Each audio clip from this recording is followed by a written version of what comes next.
Great. I'm looking forward to the next little bit. We've got conversations from the street with the crew from Hutt Street. Hey, how you doing, guys? Hi, how's it going? Yeah, good. How you guys going? Pretty good. Doing well. That's good. And so Kez is going to be talking to the crew from Hutt Street. So thank you very much, guys. Thank you. How's it going, Kez? It's really good. As you can see, out on the street, it's very sunny today. Very lucky. How are you all? Saw that before. I'm very jealous. It's looking beautiful out there. I can't wait to get out. No, it makes me feel like I'm actually at the Festival of Now today. Yeah, brilliant. Yeah. So we're looking forward to hearing a little bit about your life experience, your work now, and brought you to where you are. So this is Taylor, by the way. I don't think you met her the other day, and everybody out there. Hi, Taylor. Please just tell us a little bit about your life's journey so far. Absolutely. Well, in my life, I suppose I've definitely had several times where I've been without a home, where I've been considered as homeless, but most of all when I've had an absence of belonging. And that was the most significant part with the Festival of Now. Their theme around that we all belong was really significant when I was asked to look back at my experiences of being without a home and being without belonging at that time. I have spent time on the street when I was a teenager, and then when I first discovered that things weren't so great, I actually left a violent relationship and at that time chose to go without a home with my 3 kids. And that happened a few times. There were times where we were put up in crisis accommodation, times where we weren't sure where we were going to be sleeping that night once the school bell knocked off. And other times where there were 4 of us on a futon mattress and one of us still wet the bed. So that was a very interesting experience. I bet it was. Yeah. During that time, what services or service did you find the most beneficial to you to find that sense of belonging? That's a great question. Liv, when I think about the services that I reached out for, when I first did, the absence of belonging made me feel like I wasn't deserving of services, if that makes sense. Yeah. And I was already being really hard on myself for failing at this whole adulthood thing, that everyone else could manage to have accommodation and somewhere to go at the end of the day, but I didn't. So it took a very long time for me to put my hand up to ask help for services. How it happened for me was a formal eviction in my 30s, and I was told over the phone what was going to occur. A bailiff was going to come to my house. They were going to change the locks, and it was really important that we grabbed our essential items. And we weren't too sure where we were going to go from there. So we received help from an outer southern homelessness service at that time. Yeah. And how long was that period when you got that eviction to having to move out, if you're comfortable asking that? Was that a really immediate thing that had to happen? So the immediacy of moving out was within 24 hours, maybe even less. To actually transition into a safe place where we could live took almost 7 months. Yeah, wow. Yeah. Wow, okay. I was just going to ask, did you feel like, homelessness services are very much advertised or talk about enough? Like, I know a lot of people had said before that they just didn't know that these services were there. So how did you feel when you first experienced homelessness? Yeah, for me, I don't think there was a yellow pages of homelessness services. And if there was, I wouldn't want to be looking up the word homeless and linking myself with that definition. Like I was saying, the whole labelling thing and identity of going, you suck at life. Maybe if that was in a yellow pages, I would have related. But I'd say the language around the services, actually talking about, have you found yourself disconnected from your community? Have you found that you're just needing an extra hand for now? I think I would have been more inclined to reach out to services with that kind of language. Yep. Mm-hmm.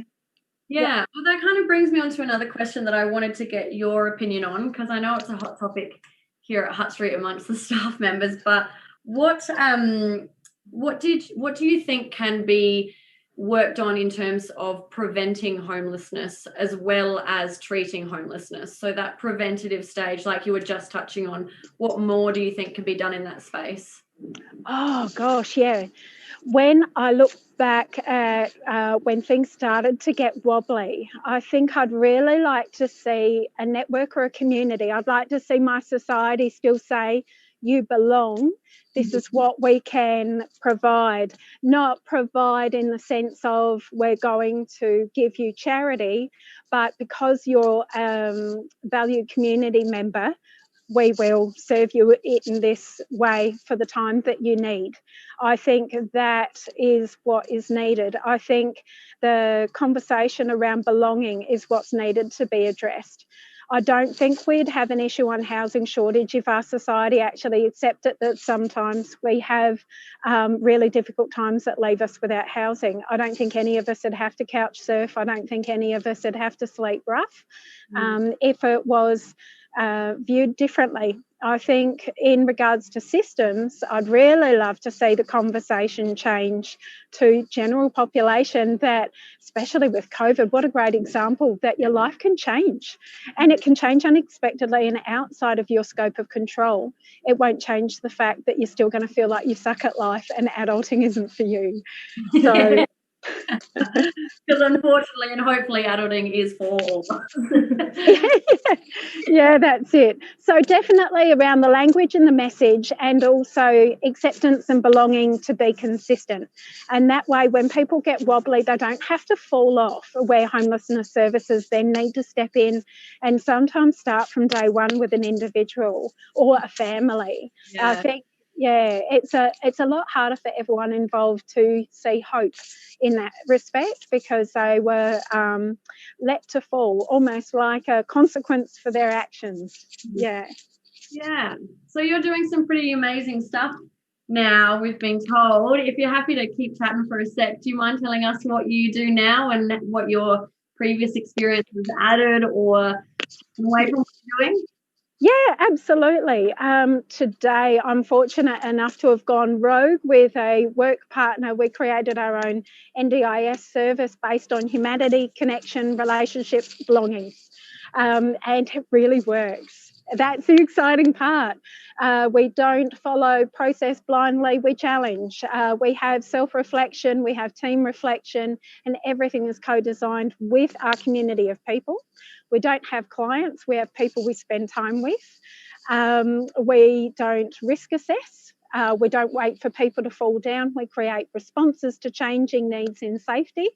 And we let a person self-define and self-assess and self-reflect, and we help with tools that might be useful to them. Some people love a good Gantt chart and some people love a reflective journal. Either way, it's putting the power back in a person's hands. So that's what I do today. So great. I know. So good. And I don't know if we've got enough time, but is there any questions that you'd like to ask us Hutt Streeters while we're on this chat? Yeah, I've spent my time in a supporting role with some fabulous human beings that were having difficult times. We access the Hutt Street Centre for those services. We've noticed you guys have had a bit of a makeover. Has it changed how the community feels when they enter into that space? Is it a feeling of belonging? I was just going to say yes, I think it has. It's a lot more open now, and not just the community that accesses our services. We've been receiving a lot more positive comments from the general community down in the Hutt Street region, who said like it looks so much nicer, more inviting, more welcoming. It's like bright, open. I think it does promote a sense of belonging to people now, that they have a service like this that they can access. That's marvellous. That's so good to hear. I do have one other question. Sorry, Liv. No, I'm really curious to hear what your community say is important in their time without a home and what makes a home. Yeah, well, that's a big one that's talked about and that we try and start a conversation with is what do you need outside of a home? What will make that stick, and what do you need right now? And a lot of that is, of course, basic needs and services, but also that sense of connection, community, A lot of people since Hutt Street Centre has been here have come to Hutt Street Centre and found a community here with people that are in a similar situation to them and connected through that and have formed lifelong friendships. Fantastic. Yeah, so that connection and a sense of purpose to make the housing stick, to make, you know, big changes and challenges doable, and feeling supported through those support networks, not just through services but through, you know, peer support and things like that too. Yeah, I think it's that they can come to a place like Hutt Street where they meet other people who are experiencing similar situations, and they can kind of connect on that level. Sometimes as service workers we can't provide that connection, but they can still access it, and they do create those bonds. A lot of people will refer to other people they've met during their time of homelessness like family now, and they create that while going through that experience together. That's beautiful to hear. I definitely hear a sense of community from my own experiences, connecting with people that had experienced similar or the same as myself. I felt far less of an opportunity for judgment when someone has, you know, slept rough or been in that situation. Last question, I promise. I know we've only got 10 minutes. So in regards to what kind of peer support or informal peer support do you witness in the Hutt Street space from a person that's had a like-for-like experience? Do you find that people actually support each other naturally? Yeah, I think so. And there's some people that really make an effort to see someone, if someone new's walked through the door and they're looking, you know, really scared and they're alone and, you know, they haven't been seen on the streets before, people make a huge effort to step out and to chat with them and really connect and make sure they feel safe, and to link in with workers and get as much info as they can about where to go, what to do and how to get support. Yeah. We've had people bring people that they've just come across on the street that are new to down to the centre, just because they're like, look, they're good at what they do, or they can give you some advice, or at least you can have a hot shower and a meal if you come down here. So it's really wonderful to see that sense of community amongst people experiencing that at that point in time. That's so cool. Reach out to everyone and do that. Yeah, that's beautiful. Well, then I did promise last question, but you've just made me really curious to ask one more. How would you expand that essence of community amongst other systems? You've made it happen, or your people have made it happen. How would you embed that in every other system that says not possible, no can do, computer says no? Lead by example, I think. Yeah, I think people have seen that it does work here at Hutt Street, and I think that's why people are aware of that no matter what service you kind of speak to about it. So yeah, definitely lead by example. I think when people first come in here and have an experience, to be able to speak to someone who's gone through this, I think definitely that is huge. Like if you're someone who's never known this kind of world, when people have gone through tough times and experienced homelessness, even if you just come in to do like a breakfast shift to volunteer and hand out breakfast, I think people learn a lot about what's happening for people really through that, and they kind of take that out into society, and it just kind of word of mouth falls on and on and on. Yeah, that's such a good point. I was once told by the gentleman that ran the Wayside Chapel in Sydney, and they've got very much a similar sense of community that you have, that the mayor of the city comes in and helps fold linen and that kind of thing, which shows a human is a human. They said that if you haven't been told to expletive off at least once a day, you're sitting in the wrong chair if you'd like to be in community services. Would you girls courageously sign up with me and extend that, not to be told to expletive off, but to make sure that people lean in and actually get to that grassroots and fold the towels and help with the dishes, to really see so that they can advocate more effectively in systems change? Yeah, absolutely. 100%. Yeah, right there with you. Yeah. All right, you heard that, Fonaladians. Let's get on it. Yeah, good. Any other questions? I think we've covered it, and I think we've used up as much time as possible. Push that out. Really done it.